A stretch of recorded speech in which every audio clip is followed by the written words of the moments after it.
Oke teman-teman, selamat datang kembali di channel Pejuang NIP.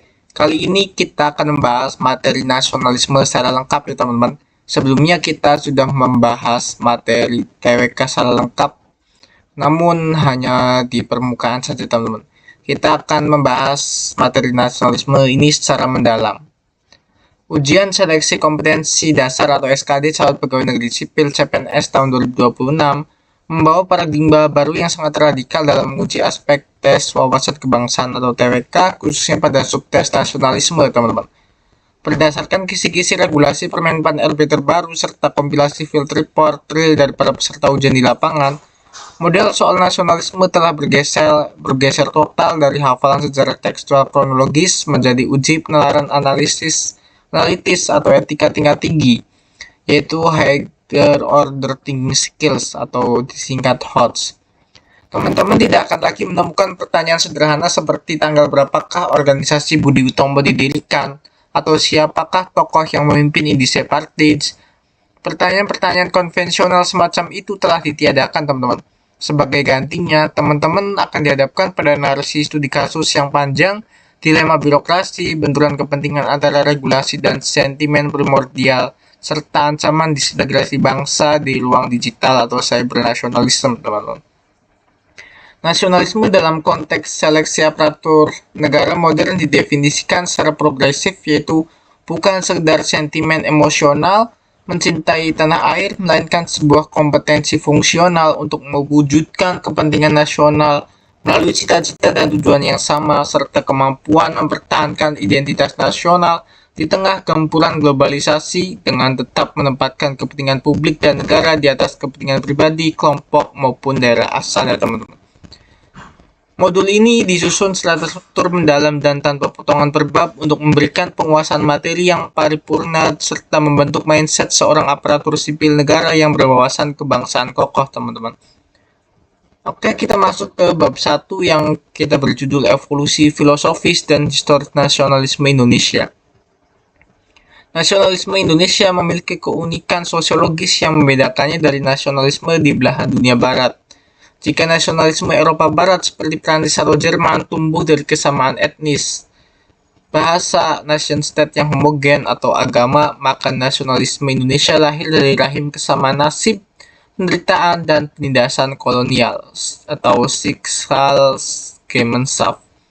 Kemudian kita masuk ke 1.1 teman-teman. Kita masuk ke fase embrio, yaitu kebijakan politik etis dan lahirnya elit terpelajar pada abad ke-20, teman-teman.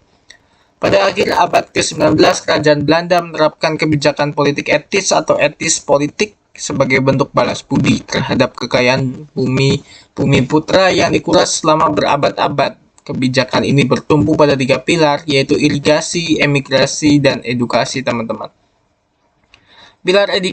Pilar edukasi, meskipun awalnya dirancang untuk menyediakan tenaga administrasi murah juru tulis bagi korporasi dan birokrasi kolonial, justru memicu dampak tak terduga atau dalam bahasa asing unintended consequence. Pendidikan Barat membuka cakrawala berpikir anak-anak bangsawan dan tokoh bumi putra. Mereka bersentuhan dengan ide-ide modernitas Eropa seperti humanisme, demokrasi, kebebasan, dan hak menentukan nasib sendiri atau self-determination. Dalam rahim edukasi inilah lahir golongan elit baru, yaitu kaum terpelajar atau intelektual bumi putra seperti para mahasiswa kedokteran Stovia. Mereka menyadari bahwa ketertindasan bangsa mereka disebabkan oleh tidak adanya persatuan dan masih kuat sifat perjuangan yang kedaerahan atau parokial. Nah, di sini adalah tabelnya teman, politik etis edukasi, kemudian lahir terpelajar, pengubah paradigma, yang dimana politik etis ini awal mula akses barat, kemudian lahir terpelajar oleh Stovia dan Osvia, dan lain-lain, dan pengubah paradigma dari kedaerahan menjadi modern ya teman-teman. Kita masuk ke 1.2 fase organisasi modern, yaitu pergeseran paradigma perjuangan. Yang poin A, Budi Utomo lahir pada tanggal 20 Mei 1908, yaitu nasionalisme kultural awal. Budi Utomo didirikan oleh Dr. Sutomo dan para mahasiswa Stovia atas gagasan Dr. Wahidin Sudirohusodo Organisasi ini disepakati sebagai tonggak Hari Kebangkitan Nasional, teman-teman. Analisisnya itu mengapa Budi Utomo dianggap sebagai pelopor nasionalisme padahal keanggotaannya di awal masih terbatas pada etnis Jawa Madura serta bersifat elit aristokrat. Jawabannya terletak pada metodologi pergerakannya, teman-teman.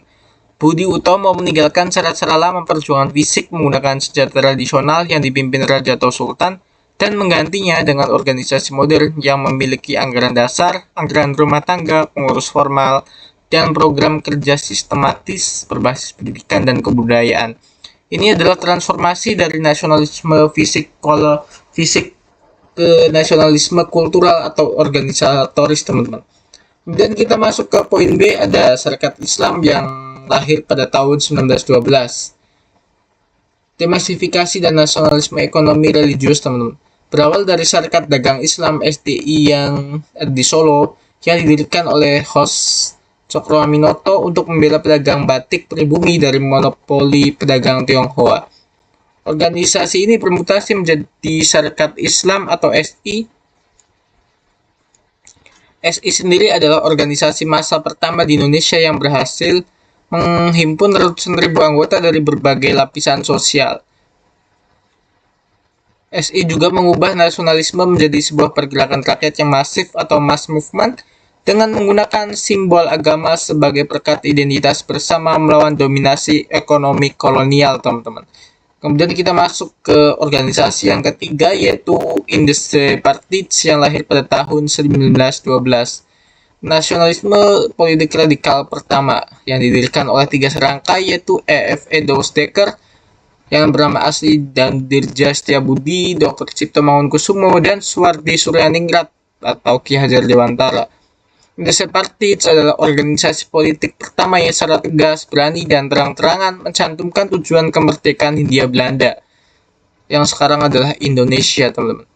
Mereka mengenalkan konsep Indies, yaitu sebuah identitas politik yang mencakup semua orang yang menetap dan menganggap Hindia sebagai tanah airnya tanpa memandang ras, pribumi, Indo-Belanda, Tionghoa, dan Arab. Tulisan legendaris Suwardi Suryaningrat yaitu yang berjudul Als ik een Nederlander was, yang berarti seandainya aku seorang Belanda, menjadi kritik sarkastik paling tajam yang membongkar kemunafikan kolonial yang merayakan kemerdekaan negaranya di atas tanah jajahan yang tertindas.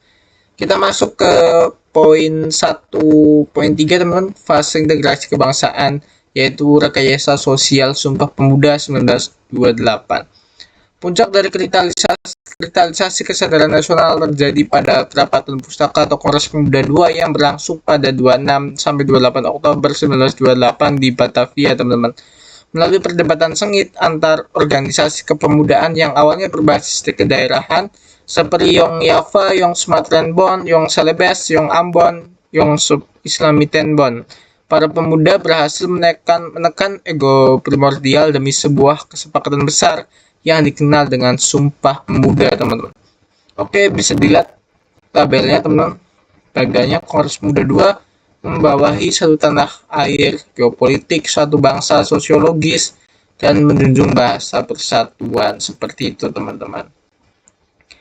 Di sini penjelasannya, yaitu 3 ikrar pemuda merupakan sebuah bentuk rekayasa sosial atau social engineering terbesar dalam sejarah modern Asia, teman-teman. Yang pertama yaitu satu tanah air Indonesia. Yang pertama ini menyatukan ribuan pulau dan lautan yang terpisah menjadi satu kesatuan geopolitik yang utuh, teman-teman. Kemudian yang kedua satu bangsa Indonesia, satu bangsa yaitu Indonesia melebur ratusan suku bangsa, bahasa daerah, dan adat istiadat menjadi satu identitas sosiologis baru. Yang ketiga yaitu menjunjung bahasa persatuan, yaitu bahasa Indonesia. Perhatikan frasa pada ikrar ketiga. Para pendiri bangsa tidak menyatakan satu bahasa, melainkan menjunjung bahasa persatuan. Ini adalah kejeniusan linguistik politik. Mereka tidak menghapus bahasa daerah Jawa, Sunda, Batak, dan Bugis, melainkan menempatkan bahasa Indonesia yang berakar dari bahasa Melayu Riau sebagai bahasa lingua franca atau jembatan komunikasi publik yang setara, teman-teman. Tidak digunakannya bahasa Jawa atau etnis mayoritas sebagai bahasa nasional adalah bukti pengorbanan ego kultural demi terwujudnya keadilan dan persatuan nasional yang sejati. Oke teman-teman, sekian dari bab 1. Sampai jumpa di bab 2 di part selanjutnya teman-teman. Semoga apa yang kita sampaikan bisa menjadi manfaat. Dan mohon maaf apabila ada salah kata atau keliruan dalam materi. Jangan lupa untuk di like, komen, dan share teman-teman. Sekian, terima kasih, selamat belajar.